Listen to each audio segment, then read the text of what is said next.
আসসালামু আলাইকুম। আমি জাহিদুল হক। আমার গ্রামের বাড়ি বরগুনা ডিস্ট্রিক্ট। আমি বর্তমানে ঢাকায় বাস করছি। আমি পেশাগতভাবে একজন বিজনেসম্যান।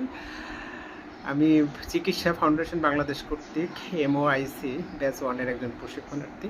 প্রথমে কৃতজ্ঞতা প্রকাশ করছি চিকিৎসা ফাউন্ডেশন বাংলাদেশকে, তিনি আমাদেরকে এরকম একটা সুযোগ করে দেওয়ার জন্য, এবং আরও কৃতজ্ঞতা প্রকাশ করছি আমাদের শ্রদ্ধেয় শিক্ষকবৃন্দ, জনাব ডক্টর মিজানুর রহমান স্যার এবং ডক্টর পবিত্র কুন্ডু স্যারকে। তারা অত্যন্ত সহজবদ্ধভাবে আমাদেরকে ক্যান্সার সংক্রান্ত বিভিন্ন বিষয়গুলোকে তুলে ধরেছেন। আমরা এতে খুবই উপকৃত হয়েছি এবং এই জন্য তাদের প্রতি কৃতজ্ঞতা প্রকাশ করছি। পুরুষজনিত বিভিন্ন ক্যান্সার সম্পর্কে জেনেছি, তার মধ্যে থেকে আমি ইউনারি ব্লাডার ক্যান্সার সম্পর্কে একটু বলতে চাচ্ছি। WHO এর মতামত অনুযায়ী বর্তমানে 10তম কমন ক্যান্সার রোগ হলো ইউরিনারি ব্লাড ক্যান্সার, এবং এটা মহিলাদের তুলনায় পুরুষদের 3 থেকে 4 গুণ হওয়ার সম্ভাবনা বেশি থাকে। এবং বাংলাদেশে প্রতি বছর প্রায় 5,70,000 প্লাস রোগী এই ক্যান্সার আক্রান্ত হচ্ছে। তা থেকে 2,12,000 প্লাস ক্যান্সার রোগী এই ক্যান্সার আক্রান্ত হয়ে মৃত্যুবরণ করছে।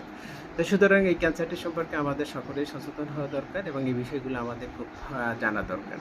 তো এই ক্যান্সারের যে উপসর্গগুলো দেখা যায় সেটা হলো ঘন ঘন প্রস্রাব অনুভব হওয়া এবং প্রস্রাবের সাথে রক্ত মিশ্রিত বের হওয়া এবং প্রস্রাব করতে কষ্ট হওয়া, ওজন কমে যাওয়া, কোমরে পেইন ফিল করা। এখন এই ক্যান্সারটি হওয়ার ক্ষেত্রে সাধারণত 5টি স্টেজ রয়েছে। প্রথম প্রাথমিক স্টেজগুলোতে ধরা পড়লে এটা সহজ চিকিৎসার মাধ্যমে ডায়াগনোসিস এবং ল্যাব টেস্ট এবং ক্লিনিক্যাল টেস্টের মাধ্যমে এগুলোকে নির্ণয় করে সহজে নিরাময় করা সম্ভব। কিন্তু কঠিন স্তরে চলে গেলে এটা জীবনের জন্য একটা ঝুঁকি হয়ে দাঁড়াতে পারে। তাই সেক্ষেত্রে আমাদের লাইফস্টাইল এবং ডায়েট মেনটেন করে চললে আমরা এর থেকে সহজেই প্রতিরোধ পেতে পারি। বিশেষ করে ধূমপান করা যাবে না, অ্যালকোহল জাতীয় খাবার এগুলো থেকে প্রতিরোধ করতে হবে। পর্যাপ্ত ঘুম এবং ফলমূল এবং শাকসবজি খাদ্য গ্রহণ করতে হবে। ফাইবার আয়রযুক্ত খাবার গ্রহণ করতে হবে। পর্যাপ্ত পরিমাণ পানি পান করতে হবে। স্ট্রেস টেনশন কমাতে হবে। তাহলে অনেকটা এই রোগগুলো থেকে আমরা সুস্থ থাকতে পারি। জরুরি এবং কঠিন আকার ধারণ করার পূর্বে আমাদের জীবনযাত্রা, প্রাকৃতিক খাদ্য অভ্যাস এবং রোগ প্রতিরোধ, ক্যান্সার প্রতিরোধক খাদ্য যেগুলো রয়েছে, বিশেষ করে ব্রোকলি আমাদের এই ইউরিনারি ব্লাডার ক্যান্সারের প্রতিষেধক হিসাবে কাজ করে থাকে।